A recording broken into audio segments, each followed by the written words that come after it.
So the Division 2 has been deeply discounted, and a lot of new players are taking advantage of this and coming into the game. So today, what I wanted to do was share some very useful tips on how you can get the best gear in terms of farming.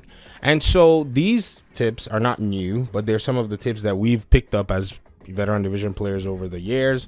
We know exactly what's going on, and with the new loot system, you can leverage this and get yourself the very best end game loot if you follow this pattern.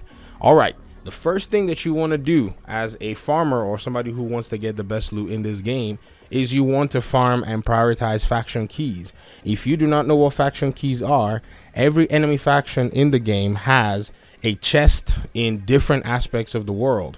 So usually you can run into a chest that it looks like this. It will have a symbol with the faction that owns that chest. And if you have a faction key, you can open those chests. Those chests have a notorious ability to give you some very good loot. In farming faction keys, what you want to do is you want to prioritize looking into the underground systems that are usually around the open world. If you go by Tidal Basin, you can start from there and run through the underground system, and there are boxes on the wall which provide you these keys. Farm them every day once they reset, or you can move around the open world and do activities, and you can also be rewarded these faction keys. I know for sure that if you were able to complete the raid, you do get them from time to time, and you get them from other activities around the open world. The second thing that you want to do is make sure that you prioritize running heroic and challenging missions. These are historically known to give you more loot in terms of quantity. The more you farm, the more your priority is in getting the better loot in the game. So whenever you find yourself in a situation where you can play a challenging mission or a heroic mission in terms of perhaps maybe a daily or whatever, make sure that you are prioritizing doing that. The third tip is to find loot caves. Now, if you look through Division content creator libraries, there are content creators like Nothing But Skills, content creators like GC Rock, all over the place, all over the Division ecosystem, who have made some very good videos showing you how to farm loot caves. Loot caves are places on the map, pockets of the map that do have a lot of loot per the 20, 10 minute or even 15-minute time frame that you farm around that place.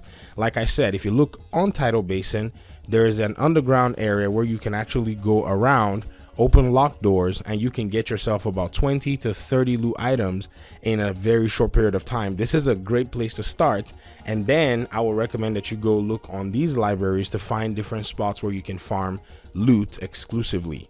The other aspect and the other tip that I want to share is make sure that you are opening these open world chests that give you weapons and gear as well, because even the open world chests that are supposed to be weapon caches will sometimes drop you loot, and that is exactly the reason you want to make sure that you are memorizing the locations of these chests. And if you don't know the locations of these chests, one great tip to finding out if there's a chest there or not is to just look at any inconspicuous area.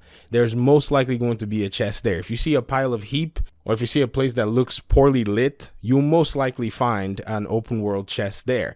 Also, these open world chests are also in missions.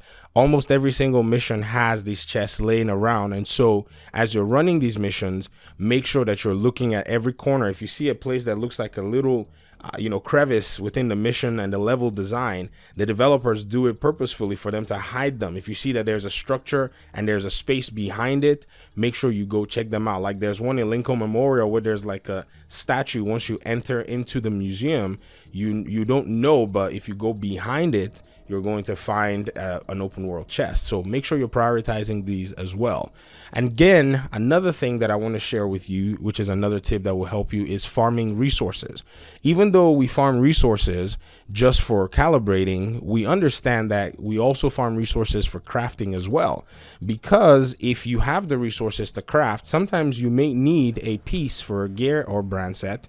And if you have crafting resources, if you have blueprints, you're able to go ahead and craft them, which leads me to blueprints. Farm blueprints. You can get some very good blueprints from the control points, level 4 control points. You can get blueprints from doing the daily requisition, but I think it's limited. You can only get a certain amount of blueprints from there, and then you can do different activities to gather blueprints. In fact, your specializations, if you look at the field research, these also provide you with blueprints, and one of the best gloves in the game has a blueprint that's actually there if you complete certain activities. It's called the Motherly Love gloves. So once you get to level 30, make sure you start tracking the technician, which will grant you these gloves, and they're able to roll some really high stats, carry an offensive mod, and even give you a perfect talent as you're at it. And one of the really fun ones that I would just put out here and might be obvious is doing targeted loot. Targeted loot is a very, very wonderful art that you can apply. As many people may talk about targeted loot, there actually is a system. Sometimes it's very beneficial for you to run a mission that has a targeted loot pool that's increased in that mission, but most of the time the best way to run targeted loot farms is doing open world activities that is in the designated area where there's a higher allocation of that loot item to drop. I've been fortunate enough to get some really good items in those open world areas because it gives you more freedom, the activities are shorter, and the loot gain is also pretty good. So you can open chests in that area, you can do territory controls, you can do enemy broadcasts, you can do hostage rescues, you can do all kinds of fun things in those areas that take short bursts of time and are not missions which could be monotonous if you do too much of them. So ensure that you're doing those. And while you're at the targeted loot farm, make sure that you're doing level 4 control points if you have the opportunity to do them in that allocated area. Level 4 control points are heroic level activities. So to level up a control point, all you have to do is do faction missions or activities that are linked to the control point. You will see most likely an arrow of some kind that's pointing to that control point, saying that this activity is actually connected to this control point.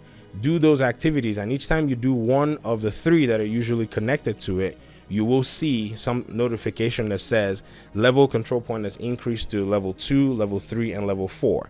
And this is how you can get your control points up to level 4. Now note, if you're a new player, control points on level 4 can be a little challenging. So what I usually recommend is once you get your control point leveled up to maybe level 3 or 4 is you use the backup system where you call agents to help you out to run the control point, and you can get all kinds of fun gear. You can ask if you are looking for a specific item, because the loot drops in those missions, the control point missions specifically, are out of this world. So these are some of my tips. There are many, many more. There are orange crates, there are black crates in the open world.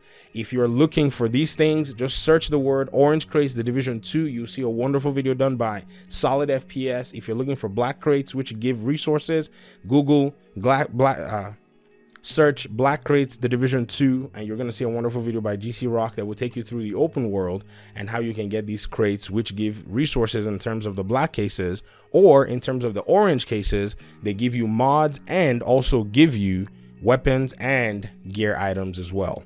So these are my tips to getting some of the best loot in the game. Notice that I left the Dark Zone out of it, but if the Dark Zone does have an allocated item that you're looking for, there is nothing wrong in running in there and going to farm it if you want to farm the Dark Zone.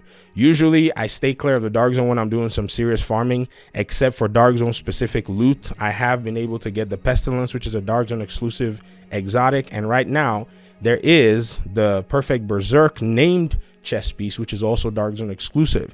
So my goal is to eventually rush the Dark Zone once in a while with a group of people so that I don't get anybody gank me when I already get the item and then I lose it, because that's to me a waste of time. So if you really want to jump into Dark Zone, I do have a video that talks about a solo player's guide to the Dark Zone. You can check that video out. I have some tips. They're still relevant. I made it at the onset of the game and they could be very valuable to you and help you in running the Dark Zone.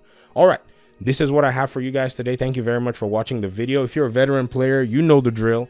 Leave comments and leave tips for new players who may be coming into the game who will need help. And if you need help, I have a Division Discord. It's called the Gamey Daddy Discord. You can search it up and you can go in there and you can ask for help.